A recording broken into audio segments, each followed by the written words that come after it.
Hello everyone, this is Defense Politics Asia, and this is the reporting or the tracking or analysis of the Ukrainian offensive.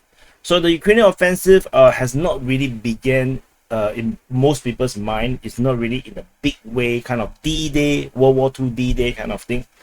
But the Ukrainians are not doing nothing. They are actually doing quite a number of things, and there are also limited offensive that has not worked out. And most significantly, over the past 24, 48 hours, I would say that it is actually the massive drone strike on Crimea that the Ukrainians have launched. Allegedly, according to the pro-Russian source, 23 Mugin 5 drones has been launched. 22, and then one of them is actually the Soviet era 2141 Stritch jet, which is actually a supersonic drone. However, according to the pro-Russian source, literally all of them has been taken down. They did not hit their targets. So, this is kind of disappointing, I think, from the point of view of the Ukrainians. But similarly, the Russians also launched a series of drone attack with the Garand 2, and the Ukrainians also do say that all of them has been shot down. So, I think 36 of them. So it's kind of fair in a way. And on the Zaporizhia region, there is a massive convoy of 72 heavy equipments, including Kirpi armor fighting vehicles. I actually do not know what is that. 6 Humvees and a Humvee. There's a radar on a Humvee as well as tractors and 13 trucks. So this looks like a mechanized battalion that is moving through Dnipro. And over on top of that, there is also at Vilniansk, a large railway train with tracked vehicles arrived at Vornyansk. I have to speak in the Russian accent to pronounce the name correctly, Vilniansk. And this large railway train, I think might be the same one I have reported that was spotted in Odessa. It could be the same one, and if it is the same one, then these tracked vehicles are actually Leopard tanks. So Leopard 1, to be more specific, not Leopard 2.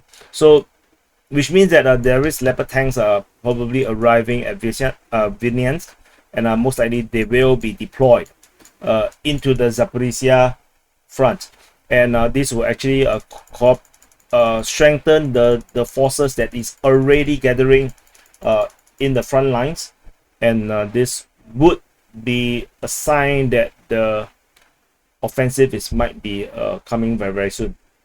So for them to reach here, deploy 1 week, 2 weeks, so we might be looking at maybe around 2 weeks. The offensive at Zaporizhia, maybe in 2 weeks time. This is kind of a guess based on what we have seen.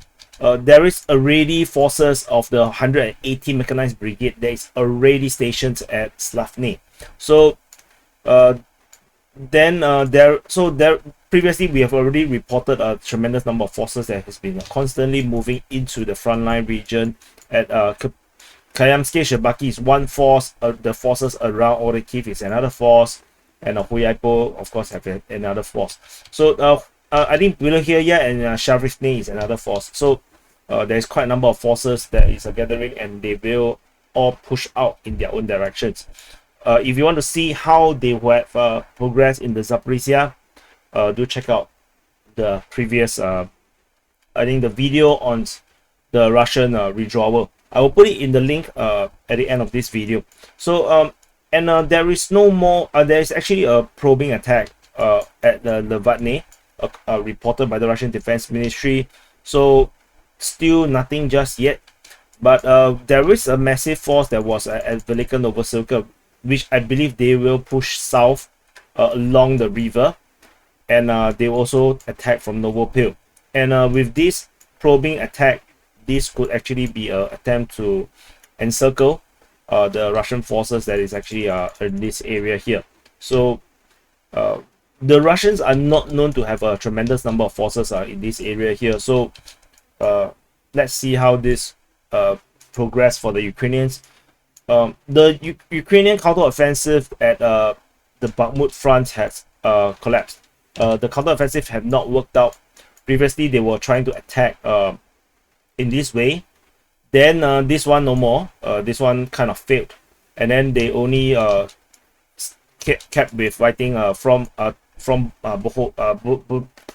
Bodanivka and Prihorivka, and also this did not work out. The Russians are now the one on the offensive, mainly in the Kromove region and the Ivaniske region, and of course over here it is Tuposhki and the Shasifia region. So the Ukrainians currently the counter offensive that on Bakhmut seems to have not worked out, and I think the concentration now is mainly on the reinforcement of the towards the Bakhmut city itself to hold the front line as well as the line at Kromove. So this is currently the focus, and then trying to hold the front line because this front line is very important because these flanks cannot fall. If they fall, the entire force within the Bakhmut city will be encircled.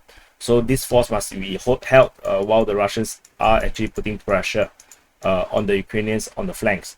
So there is no ground offensive within the Crimea front or the Sivas front.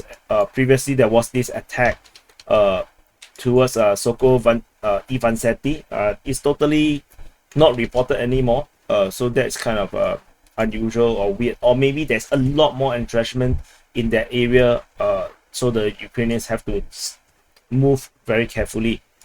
Over the Kupiansk Svatove front, the Ukrainians is now the reports of their probings has returned onto the Russian Defense Ministry report after a one-day pause, and so there was probing at Khyslivka and Stemakivka, and the attack at north of Sinkivka has returned. The Ukrainian forces is back to trying to attack this area here and try to drive the Russians out.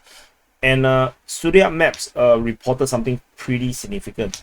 They reported that there is this Surya Maps. You see, they have some kind of a result around here. The Ukrainians managed to push northward towards Veshana, and they are currently around this kind of line. So including the Sinkivka one, it seems like a major push in this area here.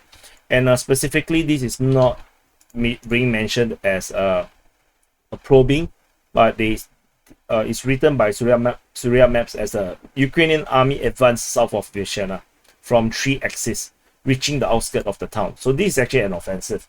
Whether this offensive can go anywhere, we shall see. So anyway, this is just a quick update regarding the situation of the Ukrainian offensive. From the overall picture, it does feels like the main push is going to be in the Zaporizhia region. It seems like this is actually the biggest force that is being gathered by the Ukrainians. And another update regarding the crossings.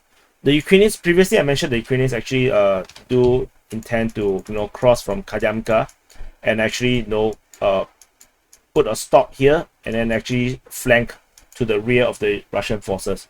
The Russians have not reported shelling at Kayamka for some time, which means that the gathering of the Ukrainian forces in this area might have be taken out and are redeployed southwards. Currently, the shelling, as you can see, is reported at Vorishna and at Novolinsk. So it could be that the Ukrainians are going for something less risky and cross nearer to Vorishna, and this would have limited ability to actually at least they can still do the flanking, but not so big, not such a big way. They can actually from Novolinsk go to the rear of Tervezanka, and then when they can actually hit back to capture Khryaniikivka, and then they can actually finally capture Tervezanka. So this big flanking movement from the north southward, I think this is probably no more. They will just cross from here and here. So they will just cross here and here with the attack from the south. Yeah, and then if they can break through from Novolinsk, they can actually head further in this way and cause this encirclement of the Russian forces in this area here. This is too ambitious, too near to the Russian border to make it something that could work. So anyway, yeah, so just something that I suddenly remember I need to say before I close. So anyway, thank you for watching. Do press the like button, subscribe, and I'll see you in the next update.